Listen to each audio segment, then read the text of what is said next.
Hi guys, this is an update to the gaming PC build. People are still watching this video. We're up over 300,000 views currently as of, we're in late April of 2012. And the video was posted in late December of 2010. And so I'm still getting questions about where can I buy these parts or this combo. And of course, a lot of those parts aren't available anymore because the video is so old. So to update the video with current lists of parts, I'm going to borrow from a recent article in Maximum PC Magazine, which this is a May 2012 edition, which has the lead story, Build a PC on Any Budget. And what they've done is they've got 3 different computer builds here.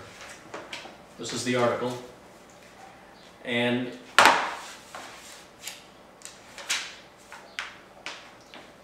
they've got a low, medium, and a high-end build. Total cost starts on the low end. They've got a total cost on the low end at $485 to build the whole computer, $485. The Sweet Spot PC, which is the medium one, is at $1,321. And the tax refund PC is their high-end computer, which sells for $2,077. So let's start with the $485 PC.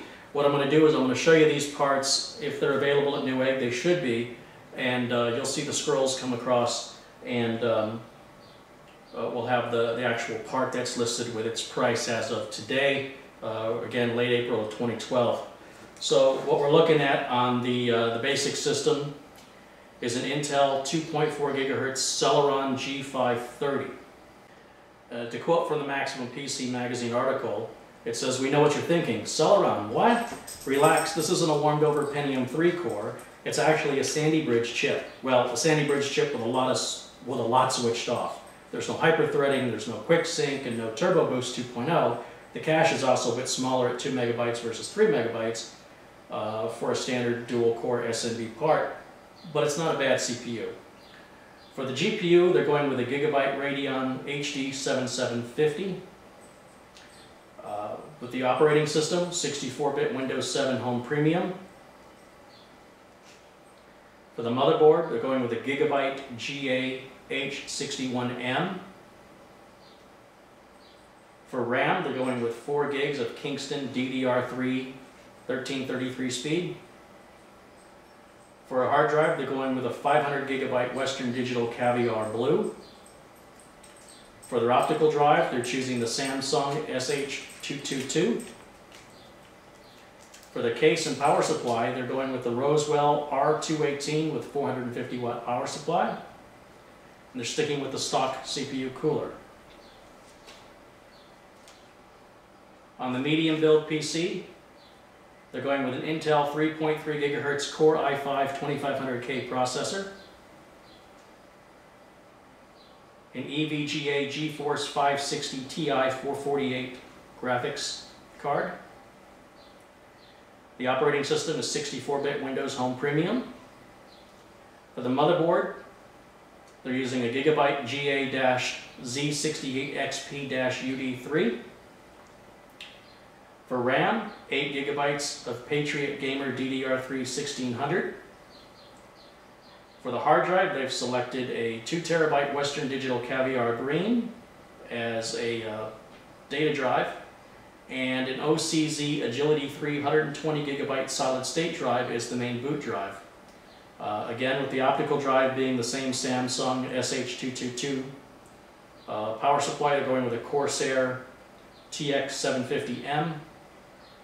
The case is a Fractal Design R3, and they are using a Cooler Master Hyper 212 EVO CPU cooler. On the high-end PC, they're recommending an Intel Core i7-3820 for the CPU, a VisionTech Radeon HD 7970 for the video card. That's a very expensive video card. For the operating system, they're going with 64-bit Windows 7 Pro. For the motherboard, they're selecting an Asus Sabertooth X79. Again, a pretty pricey motherboard. For RAM, they're going for 16 gigs of Corsair Vengeance DDR3 1600. For the data drive, they're going with a 2 terabyte Western Digital Caviar Green. For the boot drive, they're going with the solid state OCZ Agility 3 120 gig. For their optical drive, they're going with a Blu-ray burner, the LG WH12 LS39. Power supply, they're going with a Corsair HX850. For the case, an NZXT Phantom 410. And for the cooler, they're going with an NZXT Havoc 120. All these parts, the links for these parts are listed in the video description. Going to Newegg. You can download free past issues of Maximum PC Magazine if you want to learn more about computers. This is the magazine I read. This is the magazine I recommend. Completely for all the past issues are completely free in PDF form at MaximumPC.com. And you can subscribe to this magazine. It's very inexpensive to get it in the mail. It's about a little over $1 an issue for most subscriptions. I've been reading the magazine for years. I highly recommend it. And I hope this helps you build your computer. You can still use the How to Build a Gaming PC video to follow along because the process is exactly the same. So I hope this helps answer some of your questions about recommended builds, and I'll see you next time. Thanks for watching.